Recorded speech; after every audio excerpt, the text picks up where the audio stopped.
Los negacionismos han existido siempre y tenemos noticia de ello desde que comenzaron las vacunas, hace más de un siglo incluso, pero en este momento creo que los más importantes son los que hacen tomar decisiones equivocadas en el terreno de la salud. El ejemplo más claro, sin duda, es la reticencia o la negativa a vacunarse que tienen muchas personas debido a informaciones falsas desde que las vacunas tienen grafeno o a que no son suficientemente experimentales o que no están probadas o cualquier otra cosa de las que se afirman en las redes. En este sentido, hay que decir claramente que la desinformación mata, que las UBI en muchos países, como en Estados Unidos, están llenas de gente que no está vacunada, que los no vacunados tienen una enfermedad COVID más grave, con más riesgo de complicaciones, y que si alguien no se vacuna porque ha leído en las redes, en un grupo de Facebook, en un foro, cualquiera de estas afirmaciones que estamos diciendo que son infinitas, la verdad es que sorprende mucho la imaginación, por así decirlo, nos reímos, aunque es un tema muy serio, la imaginación o la capacidad de inventiva que tienen los antivacunas, si alguien no se vacuna por cualquiera de estos motivos que no son reales, está poniendo en riesgo su salud debido a ello. Y dado el impacto que tiene la pandemia COVID en la salud del resto de la gente, pues saturación de servicios sanitarios, al final nos está poniendo en riesgo a todos. El problema real es que así como hay mucha gente que su trabajo, entre comillas, es crear estos bulos o difundirlos porque tiene intereses creados al respecto, esto es muy importante, hay que saber que existe y que hay que combatirlo. También hay mucha gente que tiene dudas razonables y la única forma de combatir y de resolver esas dudas razonables y evitar que se conviertan en antivacunas o sencillamente sin ser antivacunas en personas que deciden no vacunarse por estos motivos es con información lo más clara y sencilla posible. Afortunadamente en España tenemos muy adelantado porque la confianza de la población en el sistema de salud y en los médicos ha hecho que las tasas de vacunación sean muy altas. España ya tenía tasas de vacunación muy altas antes de la pandemia y se han mantenido con la enfermedad COVID-19, lo cual son estupendas, ¿no? Son estupendas noticias para reducir el impacto de las olas que estamos teniendo. Sí que entiendo a mis compañeros que informar en las redes a veces, sobre todo en situaciones en las que hay muchos antivacunas haciendo comentarios o haciendo ataques contra cuentas que difunden información fiable sobre las vacunas, porque esto existe, es relativamente complicado y hay veces que la gente piensa que no le merece la pena. Y yo lo entiendo perfectamente porque muchas veces cuando ves algún bulo tampoco lo intentas desmentir o tampoco entras al trapo, porque la gran ventaja que tienen los antivacunas y los difusores de información falsa es que no tenemos tiempo para todo. Es como una hidra de 7 cabezas que cuando desmontas un bulo sale otro diferente.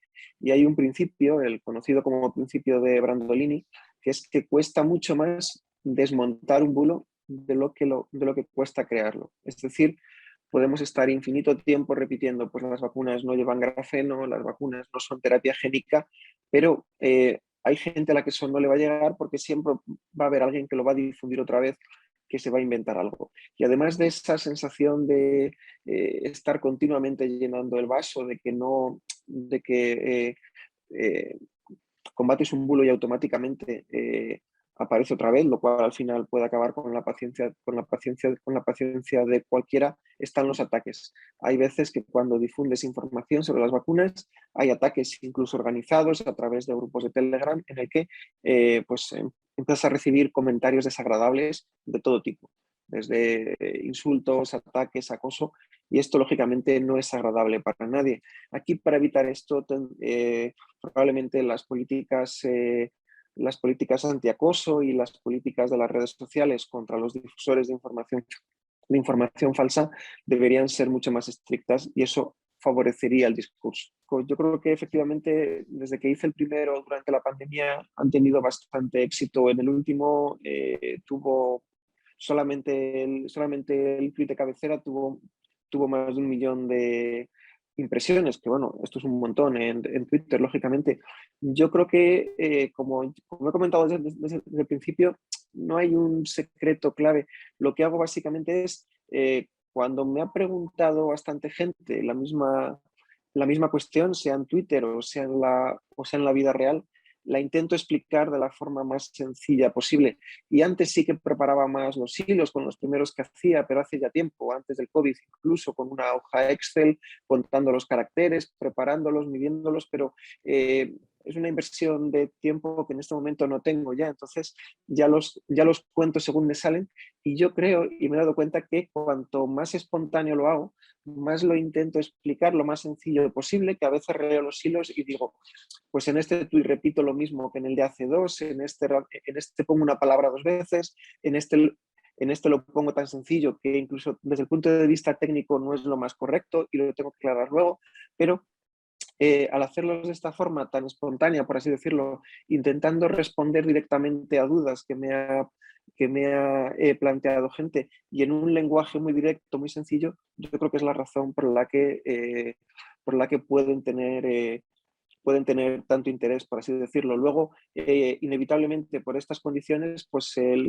el hilo se va llenando de preguntas que, bueno, intento responder en la medida de lo posible, aunque a veces es completamente imposible por el volumen de las preguntas y por la cantidad de interacciones que hay, pero si hay alguna pregunta, si hay alguna pregunta relevante, lo respondo añadiéndolo al hilo, siempre en ese sentido de intentar hacerlo lo más práctico posible y respondiendo a las preguntas directas que tiene la gente. Así que de esta forma yo creo que es dentro de este contexto COVID en el que la avidez de información es enorme, porque hay que reconocer que las fuentes de información oficiales a veces no están respondiendo directamente o no pueden responder o no se atreven o no se atreven a decir las cosas claramente. Entonces yo creo que en ese contexto de falta de información, contar las cosas de una forma directa, llana e intentando responder directamente a lo que está preguntando la gente, tengamos más evidencia o no. Si no la tenemos, yo siempre digo, no hay evidencia para esto, pero lo que yo recomiendo hacer en base a la situación es esto. Esto al final es lo que hacemos en las guías clínicas en medicina, pero siempre bajando el nivel del lenguaje. No podemos intentar explicar conceptos complejos si lo vemos en el día a día, porque si el médico navega mal en la incertidumbre, el paciente lógicamente suele manejarse peor. Entonces, intentar resumir la información, hacerlo de lo más sencillo posible y con ese matiz que es respondiendo siempre a preguntas directas que tiene la gente. No intentando divagar teóricamente y luego a lo mejor ofreciendo las conclusiones, sino directamente comenzando el hilo con una pregunta, intentando responderla y así pues intentar ofrecer unas conclusiones lo más prácticas posibles. Yo creo que aquí efectivamente la gente que no es que tenga dudas razonables, sino que son antivacunas, que por diversos intereses económicos, estratégicos, sea cual sea sea cual sea la razón, intentan fomentar y defender estos mensajes, su trabajo, entre comillas, precisamente es este: atacar a las cuentas que difunden información correcta e intentar enfangar el mensaje todo lo posible para que no se transmita. Entonces, yo creo que aquí hay que mandar dos mensajes claros. Uno, el balance global, al menos en mi caso, y yo creo que en la mayor parte de gente, es claramente positivo. Yo recibo muchos más mensajes positivos y con más calidad que los mensajes negativos, y tanto en Twitter como en la vida real. Dos, tenemos que ser conscientes que esto tiene un punto que es como sembrar. Tú siembras y a veces sale y a veces no sale también. No puedes esperar que todo lo que digas tenga una reacción claramente positiva. Tienes que asumir que va a haber esa pequeña cuota de odio y no tomártelo nunca como algo personal. Esto no es la vida real. Yo voy por la calle y la gente no me dice las cosas que dicen en Twitter de insultos, acoso, etcétera. Lógicamente, la gente que hace eso, perfiles anónimos, lo hace porque son perfiles anónimos y porque se dedican a eso. Eso no es la vida real y tienes que asumir que no es algo personal y no te tiene que afectar. Si me afectara lo que me dicen, pues lógicamente ya lo habría dejado, pero es que no te debe afectar para nada. Entonces, y luego el tercer mensaje es el que hemos dicho, que aunque las herramientas en las redes sociales sean escasas para esto, pero las tenemos. Tenemos el bloqueo, por ejemplo, y tenemos que usarlo. En cuanto alguien se pasa de la raya a lo más mínimo, o intenta utilizar tu cuenta para difundir mensajes negacionistas. Eso a mí también, con un número tan alto de seguidores, a veces pongo un mensaje sobre algo, lo que sea, y una persona pone, pues las vacunas tienen grafeno y usted está comprado. Pues automáticamente esa persona lo que se merece es un bloqueo, porque lo que está haciendo es usar mi cuenta para intentar difundir estos mensajes. Entonces, sea por insulto, sea por acoso, sea porque se pasan de la raya de cualquier forma, no toleres nunca en las redes sociales lo que no tolerarías en la vida real, o ya en el caso específico de una cuenta con muchos seguidores que intenten usarla para difundir los mensajes. En todos esos casos es un blog directo, no pierdas el tiempo, no gastes tiempo, y si vas bloqueando a mucha gente, pues al final acaban desapareciendo. Yo de hecho, bueno, tengo una lista de gente bloqueada, yo creo que tengo más de 1000, no, un día los intenté contar haciendo scroll, viendo más o menos cuánta gente entraba en cada pantalla y cuántas pantallas tenía, y yo creo que llegaba a 1000 el número, pero es lo que hay. Tengo más gente recibiendo mensajes positivos de gente a la que he tenido que bloquear por los mensajes negativos. En concreto, si contamos número de seguidores, tengo 50 veces más de gente recibiendo mensajes positivos que recibiendo mensajes negativos. Entonces, tienes que quedarte, como todo en la vida, hacer un balance. ¿Cuál es el balance? Claramente positivo. Pues entonces está claro que tienes que seguir y que tienes que seguir intentándolo pese a toda esta cuota de odio, de acoso, etcétera, que la vas a tener siempre cuando estés mandando un mensaje que no le guste a alguien o cuando estés con una cuenta que tiene un elevado número de seguidores. Va a ser completamente inevitable, pero tienes, como tantas veces decimos en la vida, que tomártelo de forma no personal e intentar utilizar las herramientas que tenemos para intentar reducirlo. La fatiga pandémica, yo creo que más que generar en sí misma los bulos, es un caldo de cultivo fértil para que la gente que puede tener dudas razonables, que no olvidemos que es bastante gente, que tenemos que darle información clara para que no caiga en el lado oscuro, por así decirlo. La fatiga pandémica es un caldo fértil para que la gente que tiene dudas razonables caiga y pueda comprar los mensajes antivacunas fácilmente.